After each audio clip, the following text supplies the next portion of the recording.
Hello everyone, welcome back to my channel. Today we'll be doing Pearson Edexcel International GCSE 9 to 1 Chemistry Paper 2C from November 2023. So let's get started. So question number 1 states, this question is about group 7, the halogens. What is the total number of electrons in one fluorine atom? Alright, so if you go back to periodic table, you can see that fluorine has the atomic number 9. So that means it has 9 protons. And since the number of protons and electrons are same, so it has 9 electrons. So the correct answer is option B. Next part, what is the charge on a bromide ion? So let's go back to the periodic table again. So if you can see that bromine is in group 7. That means it has 7 valence electrons, and the total number of valence electrons in one shell, the outer shell, they are 8 usually. So it will gain 1 electron, so it will have negative charge. So the correct option is A, which is 1 minus. Part C, which of these describes the element iodine at room temperature? So the answer to this is option C, gray solid. Part D, when a halogen is added to a solution containing halide ions, a displacement reaction may occur. The table shows whether a reaction occurs. Using information from the table, explain the order of reactivity of the 3 halogens. Alright, so you can see here that chlorine has a reaction with bromide ion and iodide ion, but not with fluoride ion itself because it displaces itself. Whereas bromine that has no reaction with chloride ion and with bromide, and it has only reaction with iodine ion. Whereas iodine has reaction with none of the ions. So you can mention these points, all these 3, that chlorine reacts with bromide ion and iodide ion, whereas bromine only reacts with iodide ion, and iodine reacts with none of the ions. So the reactivity order is chlorine, then bromine, and then iodine, the way it is given in the table. So with that, we are done with question number 1. Let's move to question number 2. This question is about gases in the atmosphere. A teacher uses this apparatus to determine the percentage of oxygen in air. The teacher removes the stopper, ignites the magnesium ribbon, and immediately replaces the stopper. The magnesium reacts with oxygen to form magnesium oxide. During the reaction, the water level in the bell jar rises. When the flame goes out, some magnesium remains in the basin. Give the appearance of the magnesium oxide. Alright, so you know that the appearance of magnesium oxide is powder or white powder. You can even say ash. So all these answers are acceptable. Next part, give a chemical equation for the reaction of magnesium with oxygen. So chemical equation will be Mg plus O2, and then there will be an arrow, and you'll then mention MgO, and then you need to balance this equation. So how you'll balance it? Since we have 2 oxygens, so we'll add 2 on the right hand side, product side, with MgO. So now we'll also have 2 magnesium, so we'll have to add 2 on the reactant side with magnesium 2. So your correct equation and the final one will be 2Mg plus O2, then arrow with 2MgO. So that is the correct chemical equation for the reaction of magnesium with oxygen. Next part, explain why the water in the bell jar rises. So what happens is that as the reaction proceeds, oxygen is used up in the reaction. So volume of oxygen decreases. Therefore, water level rises to take up the place of water. So these are 2 valid points. You need to mention both of them to get the full marks. Next part, the volume of air in the bell jar at the start of the reaction is 2000 centimeter cube. When the reaction ends, the apparatus cools down to room temperature. Calculate the expected volume of gas in the bell jar at room temperature. Alright, so we know that oxygen has a percentage of 21% in the atmosphere. So the percentage of air remaining will be 79%. If you minus 100 by 21, you get 79, so that will be 79%. So to calculate the volume of air remaining, what you'll do is you'll multiply 2000 with 79 centimeter cube, and then you'll divide it with 100, and the answer that you'll get will be the final answer, and that will be 1580 centimeter cube. Next part, state why the gas remaining in the bell jar at the end of the reaction is approximately 99% nitrogen. So you'll state that percentages of argon and carbon dioxide are very small, that's why. With that, we are done with question number 2. Let's move to question number 3. This question is about aluminium. State why aluminium cannot be extracted by heating aluminium oxide with carbon. So as you know that aluminium is above carbon in the reactivity series, so it is more reactive. Therefore, that's why it cannot be extracted by heating it with carbon. B part, aluminium and metal is a metal with many uses. Aluminium is malleable, a good conductor of heat and electricity, and has a low density compared to most other metals. Explain the uses of aluminium that are related to its properties. So since they have given you properties, now you have to mention 2 uses that are relatable to these properties. So you can mention use of aluminium in aircraft, and the property you can mention here is low density. You can even mention of drink cans. For that you can mention it is malleable and low density.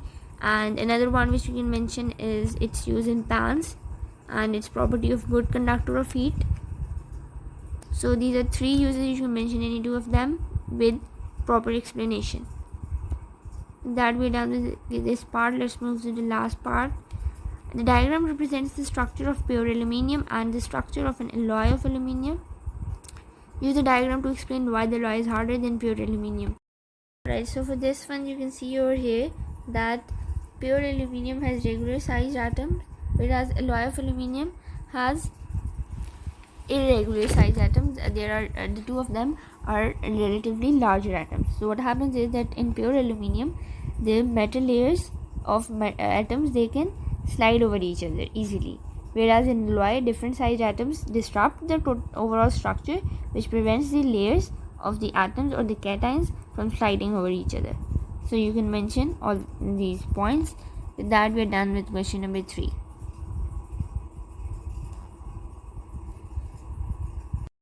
Right, so for this one you can see over here that pure aluminium has regular sized atoms, whereas alloy of aluminium has irregular sized atoms. The 2 of them are relatively larger atoms. So what happens is that in pure aluminium, the metal layers of atoms, they can slide over each other easily, whereas in alloy, different sized atoms disrupt the overall structure, which prevents the layers of the atoms or the cations from sliding over each other. So you can mention all these points. With that, we are done with question number 3.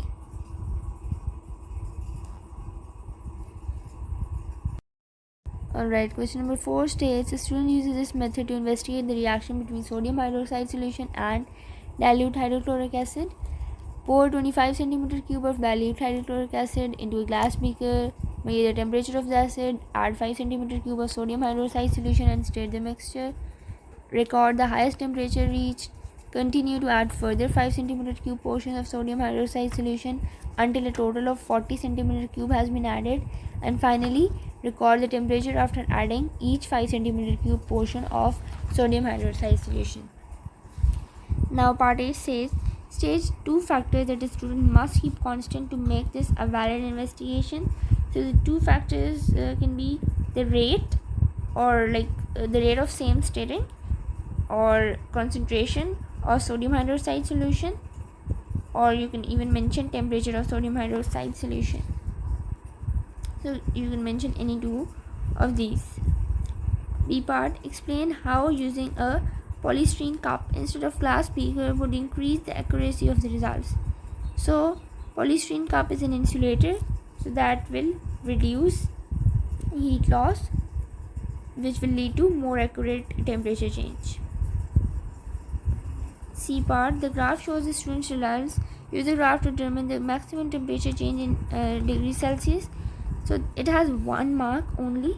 So since this is also an indication for you guys that whenever a question or a part has 1 mark, that means that you just simply need to either restate something that's in the question, or you just need to look at a graph and just tell what is tell a value from it. You don't need any mathematical calculations or any explanation for that. So for this, the maximum temperature change can be any value between 32 and 33. Marking scheme allows a range between 32 and 33, so you can mention any value between them, but remember that you cannot mention the whole range. You cannot mention 32 between 32 and 33, so be careful with that. Next part, explain the shape of the graph. Now here you need to tell what is happening in the graph. So you can see here that first line shows that as more volume of sodium hydroxide is there, temperature rises at a steady rate because the line is steady. But what happens is, at the point where both lines cross, what happens is that sodium hydroxide that neutralizes the acid.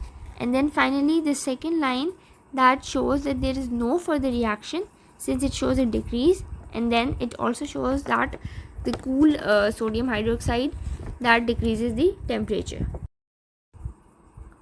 Alright, so Deepa states the student repeats experiment using a polystyrene cup. These are the student's results. Calculate the heat energy change in kilojoules. So we are given the value of C, and we are also given that 1 centimeter cube is a mass of 1 gram. So you know that the formula for heat energy change is Q is equal to M, which is mass, into C into temperature change. So for finding the mass, they have given us that 1 centimeter cube is a mass of 1 gram. So we simply need to add 25 centimeter cube and 22 centimeter cube to get the mass, which will be 47 grams. And then we are given the value of temperature change and C, so you'll simply use the equation and you'll multiply 47 with 4.2 with 35, and then you'll get the answer 6,909 joules. Now you need to be careful over here that they have asked you to give the answer in kilojoules, not joules. So you'll divide your answer by 1000, and then you'll get the final answer, which will be 6.9 kilojoules. With that, we are done with question number 4. Let's move to question number 5. This question is about carboxylate acids and esters. Ethanoic acid reacts with magnesium to form two products. Complete the equation for this reaction.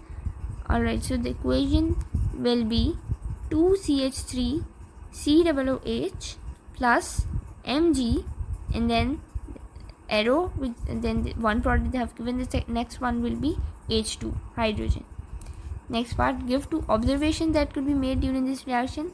Now be careful with such questions because they have asked you observations. So you need to tell observations which you can see in the reaction. You don't need to mention here products or something like that. The observations will be fizzing and that magnesium becomes smaller. Next one, B part, propanoic acid reacts with methanol to form an ester. Give the name of suitable catalyst for this reaction. So the suitable catalyst will be concentrated sulfuric acid.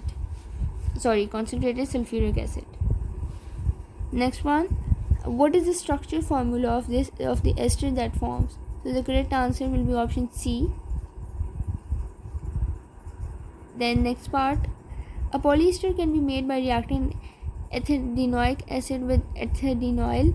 These are the displayed formula of the two reactants. Give the name for this type of polymerization.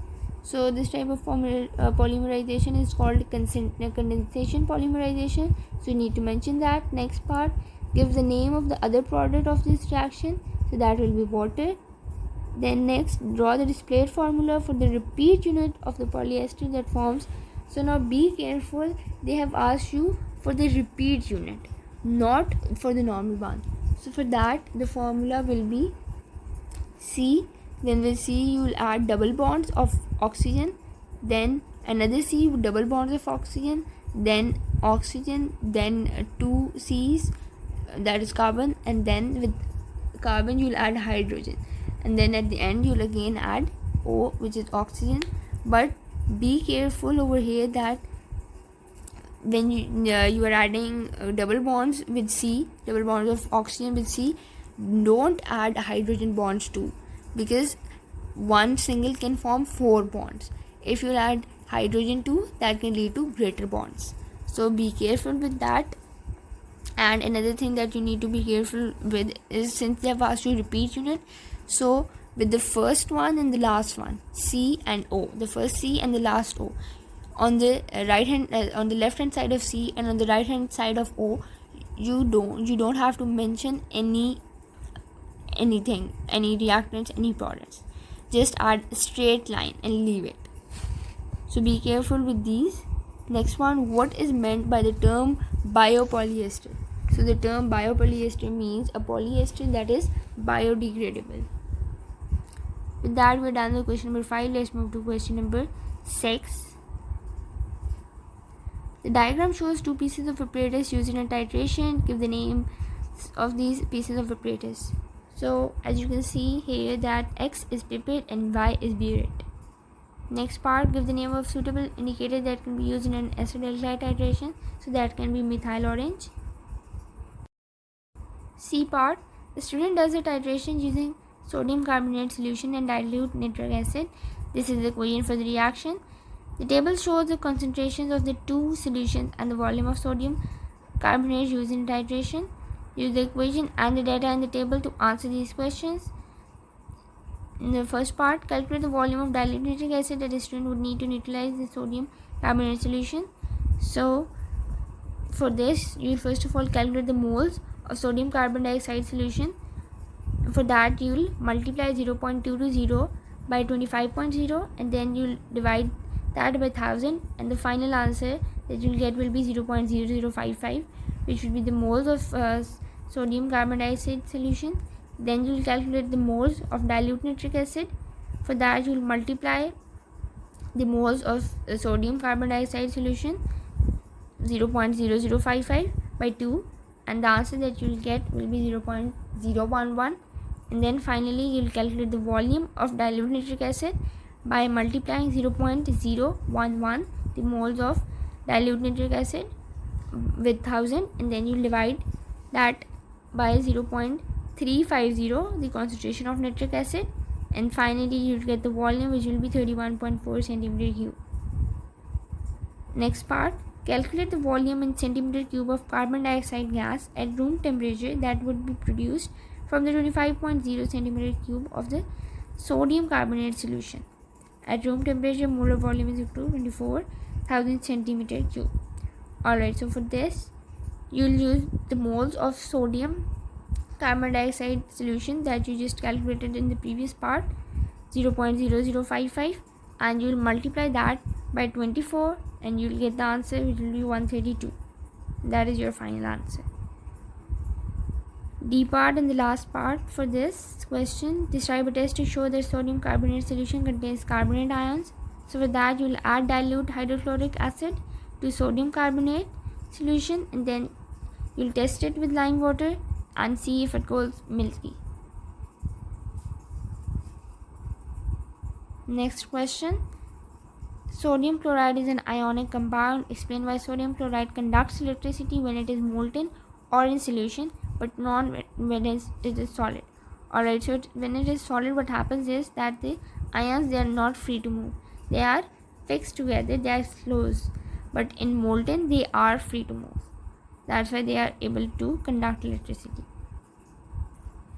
B part, a solution of sodium chloride can be electrolyzed using this apparatus. If the solution is dilute, a significant amount of oxygen collects at P. Complete the ionic half equation for this reaction. Alright, so for this, there will be 2 H2O, then 4 H, and then 1 O2, and then finally 4 E minus.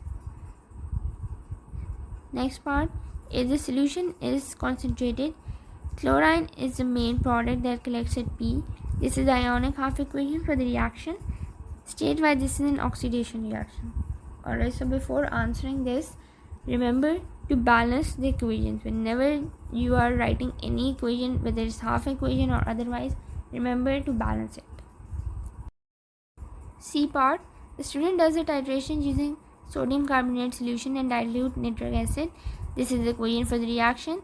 The table shows the concentrations of the two solutions and the volume of sodium carbonate used in titration. Use the equation and the data in the table to answer these questions. In the first part, calculate the volume of dilute nitric acid that a student would need to neutralize the sodium carbonate solution. So, for this, you will first of all calculate the moles of sodium carbon dioxide solution.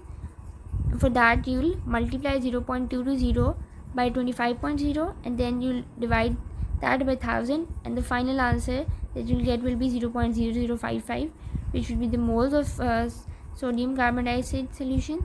Then you will calculate the moles of dilute nitric acid. For that, you will multiply the moles of sodium carbon dioxide solution 0.0055 by 2, and the answer that you will get will be 0.011. And then finally you will calculate the volume of dilute nitric acid by multiplying 0.011 the moles of dilute nitric acid with 1000, and then you will divide that by 0.350 the concentration of nitric acid, and finally you will get the volume, which will be 31.4 centimeter cube. Next part, calculate the volume in centimeter cube of carbon dioxide gas at room temperature that would be produced from the 25.0 centimeter cube of the sodium carbonate solution. At room temperature, molar volume is equal to 24,000 centimeter cube. Alright, so for this, you will use the moles of sodium carbon dioxide solution that you just calculated in the previous part, 0.0055, and you will multiply that by 24 and you will get the answer, which will be 132. That is your final answer. D part and the last part for this question, describe a test to show that sodium carbonate solution contains carbonate ions. So for that, you will add dilute hydrochloric acid to sodium carbonate solution and then you will test it with lime water and see if it goes milky. Next question, sodium chloride is an ionic compound. Explain why sodium chloride conducts electricity when it is molten or in solution, but not when it is solid. Alright, so when it is solid, what happens is that the ions, they are not free to move. They are fixed together, they are closed. But in molten, they are free to move. That's why they are able to conduct electricity. B part, a solution of sodium chloride can be electrolyzed using this apparatus. If the solution is dilute, a significant amount of oxygen collects at P. Complete the ionic half equation for this reaction. Alright, so for this, there will be 2 H2O, then 4 H, and then 1 O2, and then finally 4 E minus. Next part, if the solution is concentrated, chlorine is the main product that collects at P. This is the ionic half equation for the reaction. State why this is an oxidation reaction. Alright, so before answering this, remember to balance the equations. Whenever you are writing any equation, whether it's half equation or otherwise, remember to balance it. Alright, coming back to the question, why this is an oxidation reaction. So for this, you'll mention that chloride ions loses electrons, since that is shown in the equation. Next, the gas that collects it use hydrogen. Give a test for hydrogen. So the test is squeaky pop with lighted splint. Next one, explain how hydrogen gas forms at the negative electrode. So what happens is that hydrogen ions are positive, so they are attracted to the negative electrode, which is the cathode. When it is attracted there, it gains electrons and then finally it combines in pairs to form hydrogen molecules. D part, hydrogen reacts with oxygen to form water. The equation shows the covalent bonds in the molecules. The table gives the bond energy. Use the equation and the values in the table to calculate the enthalpy change for the reaction. Include a sign in your answer. Alright, so I would suggest you to first of all highlight or underline the important parts of the question. Like here, the important part is include a sign so that you don't lose any mark. So for this, you will calculate the bond energies on the left hand side and on the right hand side. On the left hand side, the bond energies would be 1370 kilojoules. On the right hand side, they would be 1080 1852 kilojoules. You'll calculate these bond energies using the bonds given in the equation and in the bond energies in the table.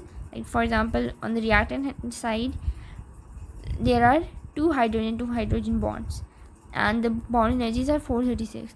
So you'll multiply 436 by 2 and you'll get the bond energies for hydrogen. Similarly, you'll find for oxygen, then you'll add both of them, then for product side, and like this you'll calculate the bond energies on both right hand side and left hand side, and finally you will subtract bond energies of left hand side from the right hand side. 1370 subtracted from 1852 subtracted from 1370, and the final answer that you will get will be minus 482 kilojoules. So the most important point here is to subtract reactants from the products, not products from the reactants. Mostly students do this mistake, so be careful. Last part, and for this question and for this paper, complete the diagram to show the energy levels of the reactants and products and the enthalpy change. So you'll draw two horizontal lines, one on the top left and then one on the bottom right hand side. Between those two lines you'll draw a vertical line. With the vertical line you'll label the enthalpy change, and then on the top left hand side you'll mention the reactants with the correct formula. Remember, it has 3 marks. So first mark is for horizontal line on the correct size, top left one, and then next on the bottom right. The second mark is for enthalpy change, mentioning that, and the third mark is for correct formula. So you'll mention the correct formula of reactants, which is 2H2 plus O2, and then on the products correct formula, which will be 2H2O. So this is the correct diagram. With that, we are done with question number 7 and this paper. I hope this was beneficial for you guys.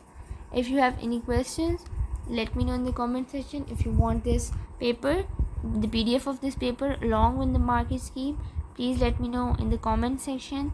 Mention your email address or any point of contact and I'll share it with you. Thank you so much for watching. Take care and best of luck for your chemistry paper 2.